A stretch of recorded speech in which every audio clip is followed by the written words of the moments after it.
Hello, all you people out there in the YouTube world. This is Dirtbike Dave at the Dirtbike Dave channel.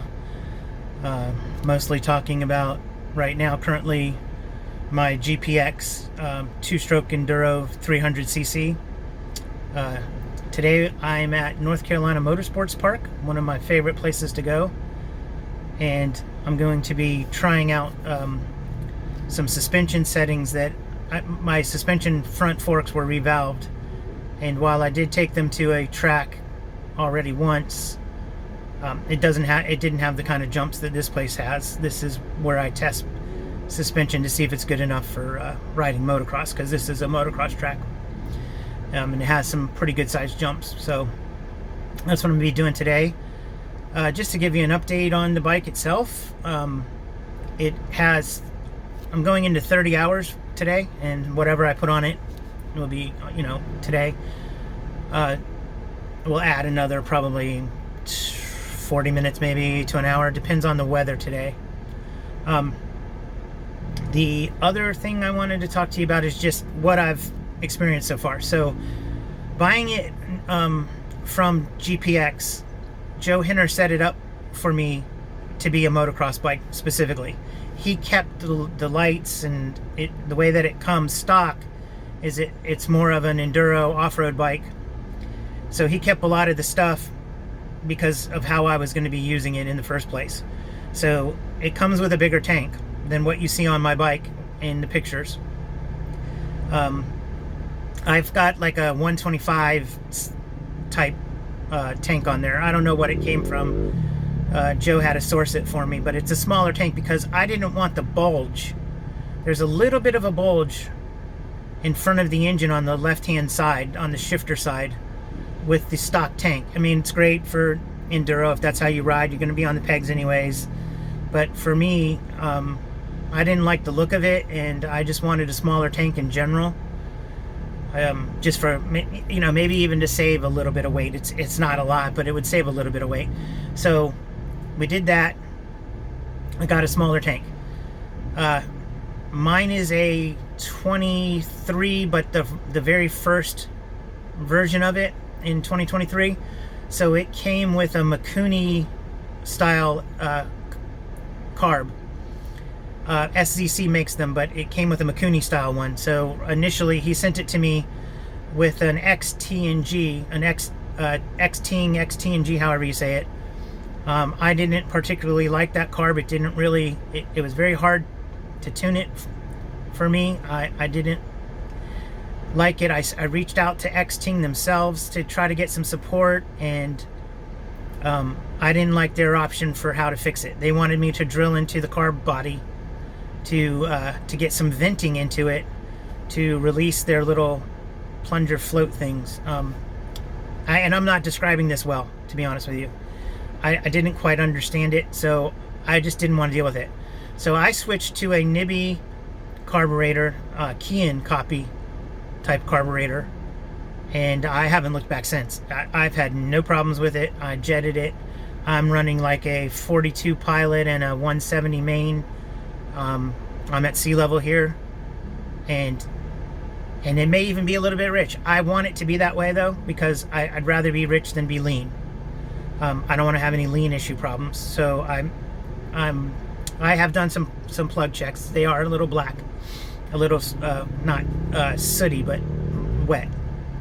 So it is running probably a little bit rich, but I'm good with that. Like I said, it runs good. It doesn't bog. I don't have any issues like that. So no, so far the things that you would change. I changed the carburetor out. Newer versions will have a Nibby carburetor, so you probably won't even need to change it out. It'll be they're going to switch to a more Kian style carburetor. I think closer to an Air Striker, which is what I almost bought an Air Striker, but I didn't. I bought the PWK style, but so change that out. Like I said, I stripped all the lighting off of it, so now it's just motocross. Yeah, I think that's really it. We didn't change a whole lot. Obviously I had to do suspension work, so I did change to a stiffer spring in the rear, and valving. And in the front, I had to replace the front. I blew a front fork seal, so that I had to do that. I think that's kind of a common issue with these SECs. I'm not picking on the brand. You know, if you ride off-road, you might not even have a problem. But because I took it right straight to motocross tracks, I blew a seal because, you know, it's bottoming a lot. It's going through the stroke a lot more than it would like off-road.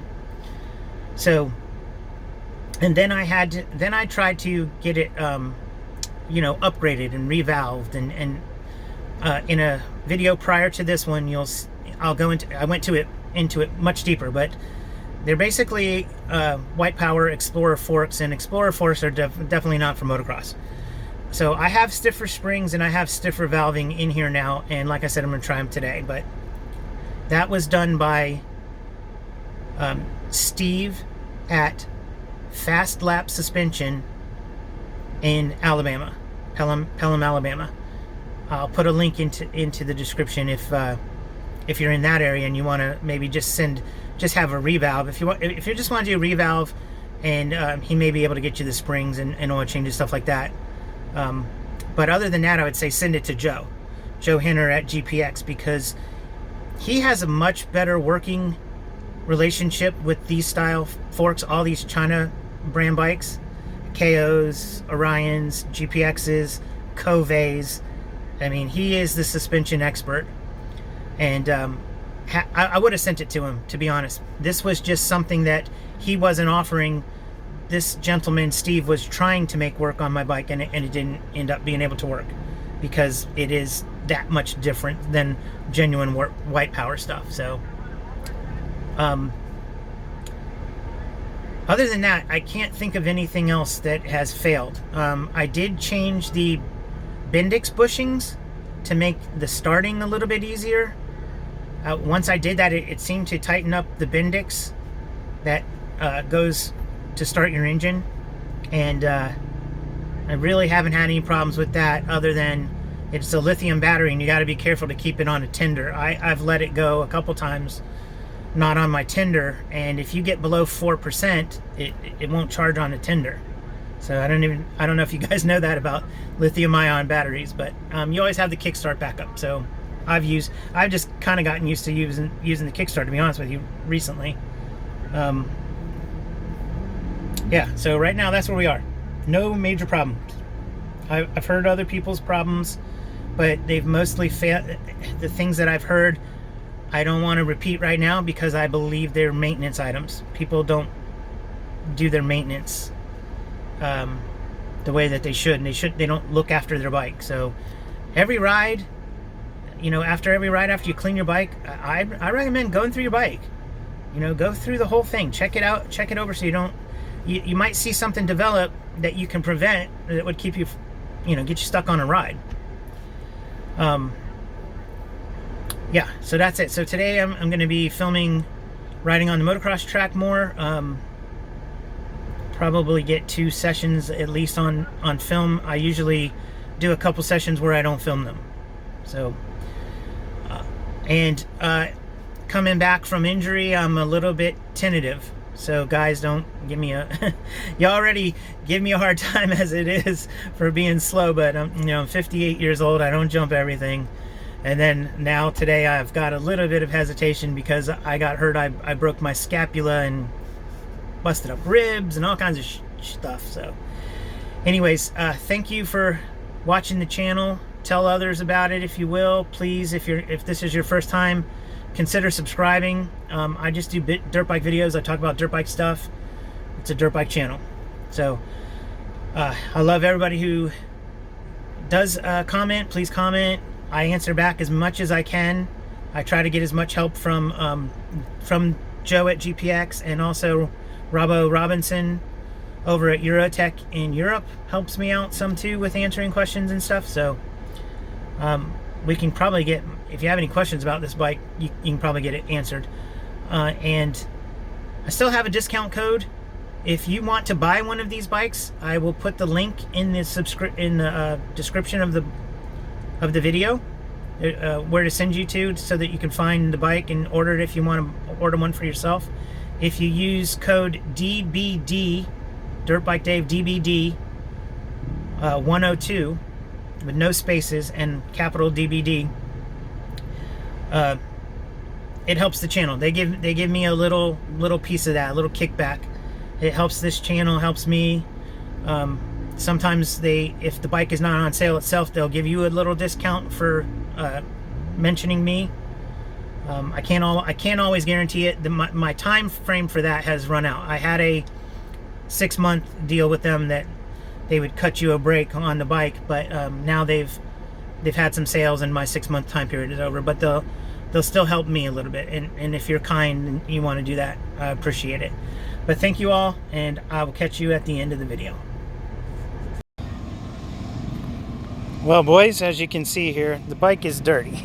I definitely did go riding, but unfortunately I forgot to get the SD card for my action camera for the GoPro type thing. I don't have an exact GoPro, but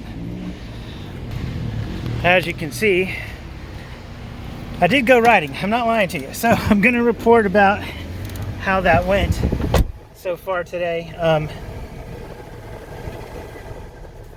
So the really obvious thing is that, sorry, my hand is over the thing. Sorry, the real obvious thing here that I'm noticing is suspension is just not going to do it for motocross. I mean, it's going to be good enough for me. What Steve at Fast Lap did for me really helped the compression, made it a little bit better. But even with heavier springs, it just is so, it's either one of two things. You either crank it all the way with all the compression and all the preload. My caps, my fork spring caps screw so that you can, they screw in so you can get preload on the spring even more than the heavier spring that I have. And when I have that, it's stiff on this, it's going to be stiff on the chatter bumps, but it will kind of handle the heavier jumps better. So I'm kind of in this in between that I can't seem to work out. So for that, front forks, I don't feel anything bad about the back, but the way suspension works, you know, it is a thing where the front affects the back. So I can't really judge the back because the front has never been perfect yet anyways. So here I am scratching my head. I don't know what to do as far as what I feel about that. And if I even had to buy genuine Y-Power stuff, I'm still so much less than what a KTM would cost me. So when it comes to that, even though I don't want to spend that money right now, you know, times are tough even for me. I have a pretty good job, but you know, no kids, none of that kind of stuff.